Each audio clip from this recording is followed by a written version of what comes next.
పూరిలో శ్రీ జగన్నాథ స్వామి రథయాత్రకు సర్వం సిద్దమైంది. గురువారం రథయాత్ర జరగనుండగా దేవస్థానం, ఒడిశా ప్రభుత్వం ఏర్పాట్లు పూర్తి చేశాయి. బలభద్రుని రథం, తాళధ్వజం, దేవి శుభప్రద రథం, దర్పలదలం, జగన్నాథుని రథం, నందిఘోషులను సర్వాంగ సుందరంగా అలంకరించారు.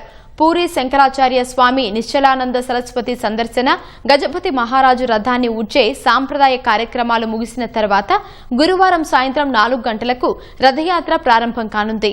పూరి జగన్నాథుడిని దర్శించుకునేందుకు దేశ విదేశాల నుంచి లక్షలాది మంది భక్తులు వస్తారని అంచనా వేస్తున్నారు.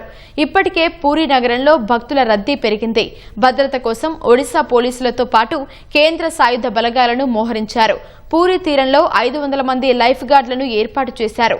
మరోవైపు పూరిలో భారీ వర్షాలు కురుస్తాయని వాతావరణ విభాగం హెచ్చరించడంతో యాత్ర జరిగే ప్రధాన రహదారిలో వర్షపు నీటిని బయటకు పంపడానికి ప్రత్యేక ఏర్పాట్లు చేస్తున్నారు.